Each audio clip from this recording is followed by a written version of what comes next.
السلام علیکم ورحمۃ اللہ وبرکاتہ۔ تو جی دوستو، اس ویڈیو میں ہم آپ کو بتائیں گے کہ ضلع بھکر کے 10 تاریخی مقامات کون سے ہیں۔ تو چلیے سٹارٹ کرتے ہیں۔ سب سے پہلے نمبر 1 پہ آتا ہے قلعہ منکیرا۔ یہ بھکر شہر سے تحصیل منکیرا میں 50 کلومیٹر کی دوری پر واقع ہے۔ ضلع بھکر کی تحصیل منکیرا میں واقع یہ قلعہ منکیرا 1000 سال قبل مسیح میں تعمیر کیا گیا۔ قلعے کو فتح کرنے کے لیے سکندر اعظم کو مشکل کا سامنا کرنا پڑا اور پھر مختلف فاتحین یہاں پر حملہ آور ہوتے رہے۔ راجہ رنجیت سنگھ بھی اس قلعے کو فتح کرنے میں شامل رہا۔ قلعہ قدیم ریاست منکیرا کی واحد یادگار ہے جو دیکھ بھال نہ ہونے کی وجہ سے زبوں حالی کا شکار ہے۔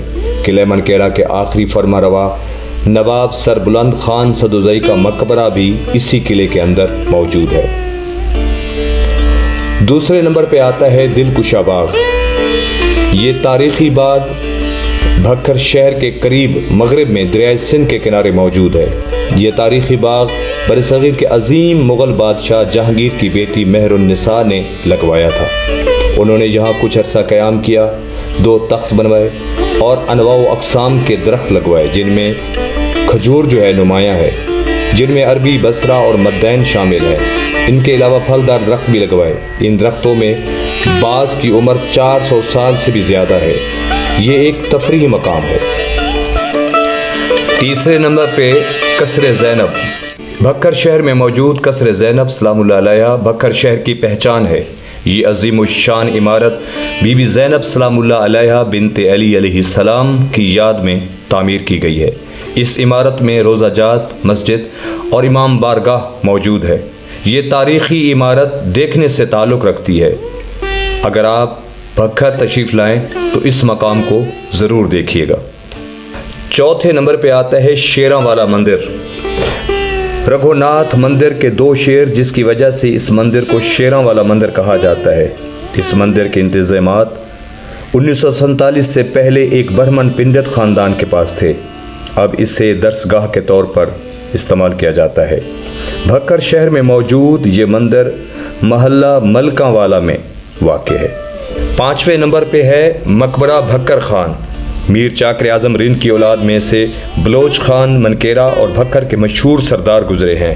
ان کے ایک فرزند کا نام بھکر خان تھا اور مشہور ہے کہ بلوچ خان نے اپنے فرزند کے نام پہ دریائے سندھ کے کنارے بھکر شہر بسایا اور بھکر خان شیخ رو کے قریب اسی مقبرے میں مدفن ہے۔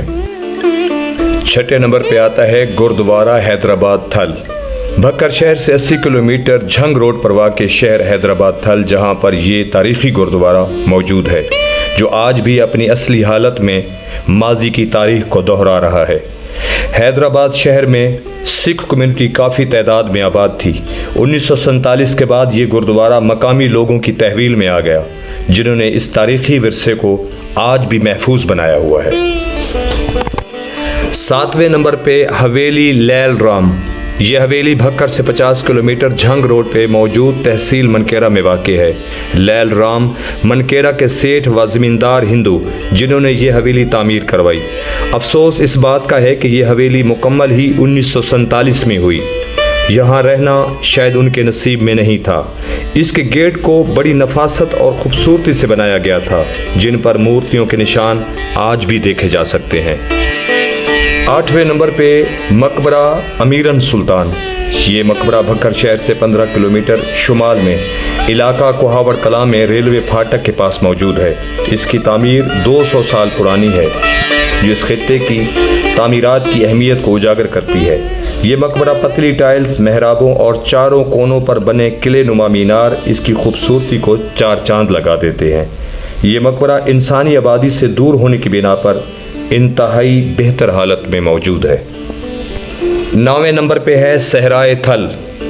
صحرائے تھل جو کہ جوہر آباد سے شروع ہوتا ہے اور پھر بھکر، میاں والی، جھنگ، لیا اور مظفر گڑھ کے اضلاع ہیڈ محمد تک جاتا ہے جس کی چوڑائی 100 کلومیٹر اور لمبائی تقریباً 250 کلومیٹر ہے۔ اس صحرا کا زیادہ تر رقبہ ضلع بھکر کی تحصیل منکیرا میں آتا ہے۔ اس صحرا کو صحراؤں کی جنت کہا جاتا ہے۔ اس صحرا میں بارشوں کی بدولت چنے کاشت کیے جاتے ہیں۔ یہ صحرا پرسکون اور پرامن ہے۔ یہاں کے باسی مہمان نواز ہیں اور سادہ لوگ ہیں۔ ان کا کاروبار بھیڑ بکریاں پالنا اور کاشتکاری کرنا ہے۔ 10ویں نمبر پہ آتا ہے مقبرہ نوتک خان۔ یہ تاریخی مقبرہ بھکر شہر سے لیے جاتے ہوئے تقریباً 20 کلومیٹر کے فاصلے پر قصبہ نوتک میں واقع ہے۔ اس مقبرے میں نواب نوتک خان مدفن ہے۔